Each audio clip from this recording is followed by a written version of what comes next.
Yes. जय हिंद दोस्तों। History पढ़ाना है ना? हिस्ट्री सब्जेक्ट कहाँ तक पढ़ाए थे? बंगाली थी बंदोबस्त, अस्थाई बंदोबस्त, रैयतवाड़ी, महालवाड़ी बता दिए थे। अस्थाई बंदोबस्त कब लाया गया था? 1793। महालवाड़ी रैयतवाड़ी 1820। रैयतवाड़ी महालवाड़ी 1822। किसने लाया था उसको? Lord Cornwallis. रैयतवाड़ी को किसने लाया था? मुनरो। इसको किसने लाया था? William Bentinck. William Bentinck, very good. अस्थाई बंदोबस्त में कितना हिस्सा? 19। भारत की कितनी भूमि पर? 19। इसमें कितना? 51। इसमें 30%। उसमें कितना टैक्स लिया जाता था? 11%। कितना? 11। इसमें ज्यादा होगा तो 55 और कम होगा तो 35। Very good. और मालवाड़ी में 35 था। मालवाड़ी में 60%। सबसे अधिक टैक्स किस पे था? मालवाड़ी। सबसे अधिक भूमि किस पे था? रैयतवाड़ी। 51% था, है ना? बता दिए थे। उसमें जमीन का मालिकाना जमींदार, इसमें रैयत में किसान, इसमें गांव, है ना? आगे देखना इजारेदारी, ये भी व्यवस्था था। इजारेदारी ये व्यवस्था था बंगाल में। कहाँ था? बंगाल में। इसमें क्या होता था? इसमें कंपनी जो था, ईस्ट इंडिया कंपनी अंग्रेज, एक गांव में जाता था। बंगाल से शुरू हुआ था और गांव में क्या करता था? डेंजर लोगों को चुनता था। जो गांव में सबसे खचड़े आदमी रहता था, डेंजर आदमी, उसको चुनता था। बोलता था तुम लोग जमींदार बनोगे, तो बोलेगा हम भी बनेंगे जमींदार। अब आता ककरो डायरेक्ट चुन के कोई चीज बना दिया जाएगा, ककरो बोलेगा तुम डीएम बनोगे, तो बोलेगा ऐसे बन जाएंगे, नहीं बनेगा। अब एक बिहार वाला पुलिस बन गया। एक लड़का को न्यूज में देखा होगा, एक लड़का था, पतला दुबला लड़का है, तो उसको कुछ लोग बोला कि तुम 10th से ही निकला है वो। हैं? 10th क्लास से निकला है और उसको जबरदस्ती बनाया गया। जबरदस्ती नहीं, उसको दलाल लोग नहीं होता है, उसको लालची दिया कि तुम मुझको 2 लाख रुपया दो, उसके बाद नहीं, उसको पूछ रहा था तो बच्चा क्या बोल रहा था, हमको जबरदस्ती पहनाया गया, हम पहन नहीं रहे। सरकारी स्कूल में सरकारी तो डायरेक्ट आईपीएस बना देंगे दादा। स्टिकर मतलब जो स्टार होता है, मार तार लिया और 2 लाख दे दिए बहाना करके अपन मामू से पैसा लेके उस दलाल को, और वो सब भाग गया पैसा लेके। वो जानता होगा कि बना देगा। अब बेचारा बन गया। अब गया पाची से कि जा रहे हैं थाना, मेरा पोस्टिंग हो गया। अब पकड़ लिया कि बताओ, एक बेल्ट को सही से नहीं बांध लगाया था, पतला दुबला था, हड्डी था। पकड़ लिया, बोला तुम कौन है, कहाँ से तुम्हारा पोस्टिंग हो गया? बोला आईपीएस। बोला आईपीएस दिखाओ, अपना कुछ कागज दिखाओ। तो बोला कुछ नहीं था उसके पास। तो ले गया थाना। अब पुलिस बैठाई, बैठो नया आईपीएस सर जी।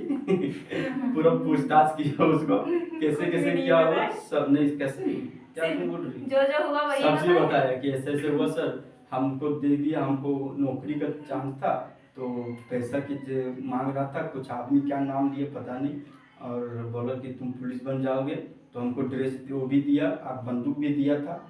हम नहीं जानते कुछ नहीं। वो सच्चाई सब बता दिया, सब बता दिया पुलिस को। नया आईपीएस बन गया डायरेक्ट।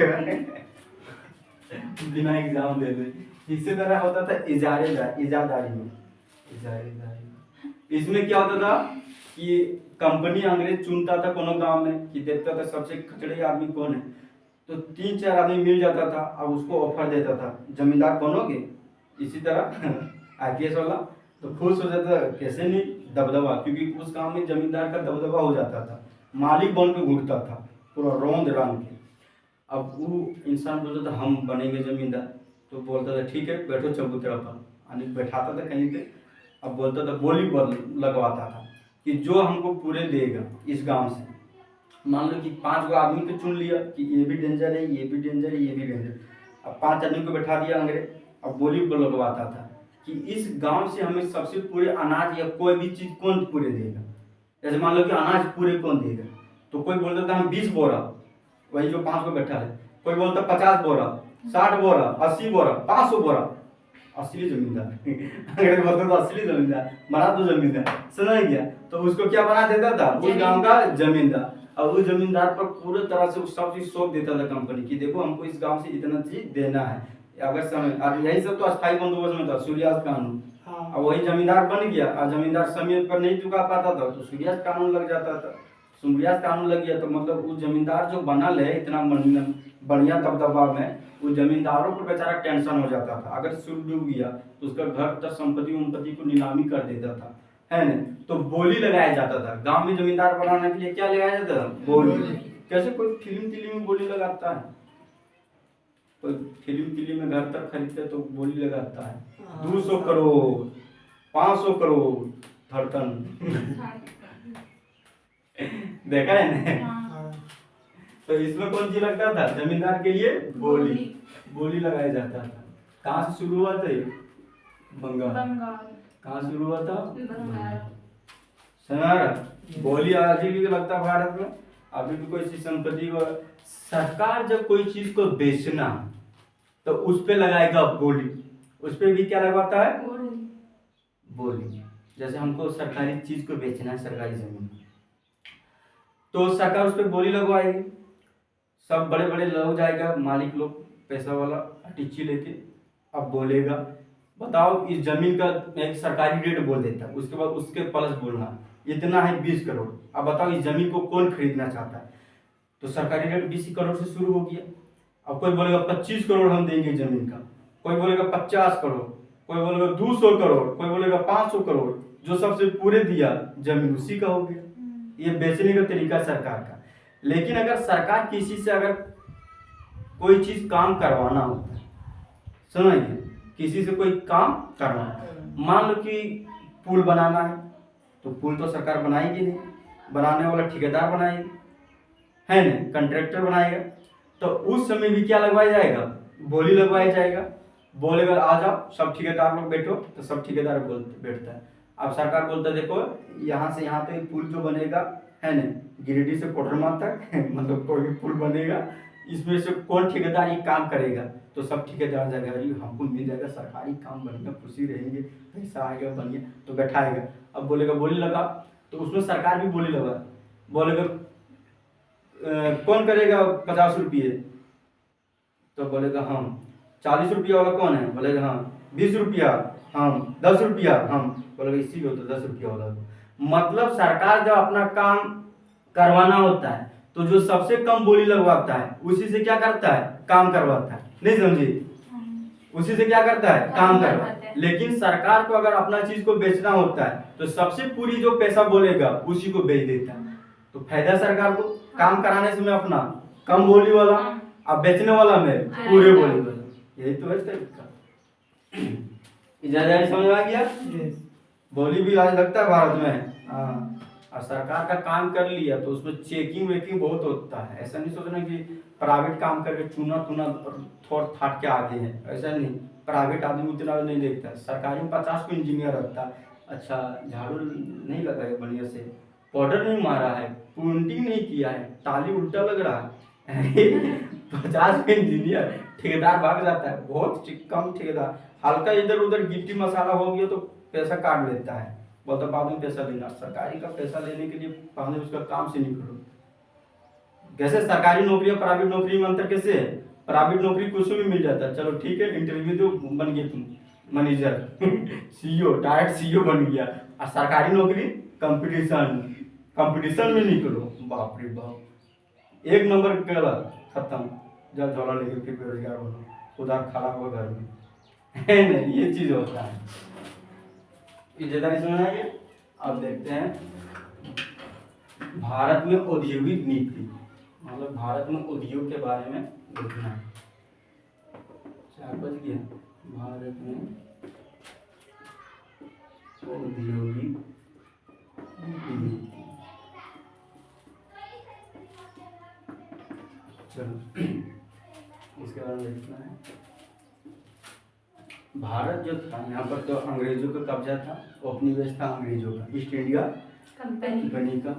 औपनिवेश मतलब होता है कोई शक्तिशाली जब कोई कमजोर देश पर कब्जा कर ले उसी को क्या कहा जाता है, औपनिवेश कॉलोनी। तो भारत एक अंग्रेजों का गुलाम था। अब यहाँ पर उद्योग का नीति इस तरह था कि अंग्रेज जो था यहाँ से कच्चा माल खरीद लेता था, उसे कच्चा माल आसानी से उपलब्ध हो जाता था, मजदूर भी मिल जाता था, बाजार भी मिल जाता। अंग्रेजों का कच्चा माल भारत में मिलता था। क्या क्या मिलता था?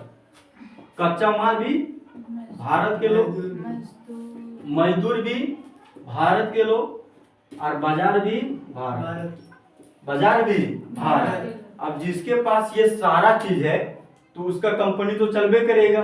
मजदूर तो आसानी से ले जाता था, वही से काम करवाता था, वही चीज बनाता था, कच्चा माल भी आसानी से उपलब्ध हो जाता था, बाजार भी आसानी से, मतलब यहाँ से कच्चा माल लेता था। यहाँ पर कंपनी जो था कोई चीज नहीं बनाता था, सारा चीज, जैसे मान लो कि उसको कपड़ा बनाना है तो कपड़ा बनाने के लिए कपास, जिसे कॉटन कहते हैं, कपास चाहिए, कपास को यहाँ से उगाता था। भारत में तो कपास का बहुत बड़ा उत्पादक था। एक महान लेखक कार्ल मार्क्स कहते हैं, महान लेखक कार्ल मार्क्स, कि भारत कपास का गोदाम, भारत कपास का क्या था, गोदाम था, है ना। तो भारत में कपास बहुत आसानी से मिल जाती थी और उस कपास को अंग्रेज बोरी तोरी में डाल के ले जाता था कहाँ पर, इंग्लैंड। इंग्लैंड में मजदूर को भी ले जाता था भारत से, वहां पर बनवाता था कपड़ा और कुछ नया नया डिजाइन, और उसकी कपड़े जो होती थी आसानी से बनता था क्योंकि मशीन था। उसकी ने एक मशीन का आविष्कार किया था जिसका नाम था स्पिनिंग जेनी मशीन। कौन मशीन था? Spinning jenny. ये मशीन क्या था, बहुत स्पीड से कपड़ा बनाता था, कम समय में अच्छा कपड़ा, डिजाइन चटक मटक कपड़ा होती थी। अब वो कपड़ा जब बन जाता था कहाँ पर, इंग्लैंड में, फिर उसको भारत भेज दिया जाता था। बाजार भी भारत, खरीदारी वाला भी भारत, बनाने वाला भी भारत, कच्चा माल देने वाला भी भारत, सारा चीज यही मिल जाता था। अब भारत के लोगों को ये कपड़ा आसानी से मिल जाता था, पैसा भी क्या लगता था, कम, क्योंकि यहाँ से जब जाता था, भारत से जब ये कच्चा माल कहाँ जाता था, इंग्लैंड। कहाँ जाता था? इंग्लैंड। और इंग्लैंड में जो कपड़ा बनती थी वो अच्छा से बनता था क्योंकि उसके पास क्या था, मशीन। अंग्रेजों के पास क्या था, मशीन था। अब आसानी से बनाने के बाद उसको डिजाइनर भी अच्छा होता था। फिर वो कपड़े को इंग्लैंड से कहाँ भेज दिया जाता था, बनाकर भारत, फिर भेज दिया जाता था भारत। अब भारत तो एक आसानी से बाजार भी था। अब यहाँ जब कपड़ा आ जाता था तो लोग खरीद लेता था। इसी दौरान भारत के भी लोग कपड़ा बनाता था, लेकिन इसके पास मशीन नहीं था। भारत के लोग बुनकर होते थे, हाथ से बुन बुन के कपड़ा को बनाते थे, जिनके वजह से इसको समय अधिक लगता था, मेहनत अधिक लगता था, पूंजी अधिक लगता था, और इसकी कपड़ा का दाम, भारतीय कपड़ा का दाम महंगा हो जाता था। मान लो अगर कोई चीज में समय अधिक लग रहा है, मान लो कोई चीज में पूंजी मेहनत अधिक लग रहा है, तो उसका दाम क्या कोई कम लेगा? नहीं लेगा। मेहनत लग रहा है, समय लग रहा है, तो भारतीय कपड़ों का दाम क्या होता था, अधिक होता था। लेकिन जो अंग्रेज कपड़ा बनाता था उसमें ज्यादा मेहनत करने की कोई दिक्कत नहीं। मशीन से बनता था, डिजाइनर बनता था, चटक मटक होती थी, है ना, रंग बिरंगा संसार लेके लगता था देखने में, है ना, जिनके वजह से उसकी दाम क्या होता था, सस्ता। अब सस्ता होने की वजह से सारे लोग सस्ता की ओर दौड़ता है। आज भी बाजार किधर दौड़ता है, सस्ता की ओर। तुम जितना अच्छा तुम्हारा क्वालिटी रहे, कोई नहीं देखता है, पैसा कम होना चाहिए।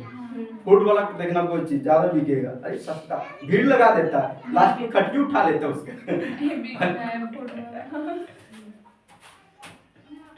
चलो अरे में तो भारत, ये अंग्रेजों का कपड़ा क्या होती थी, सस्ता, डिजाइनर अधिक, क्योंकि मशीन से बनता था, चटक मटक।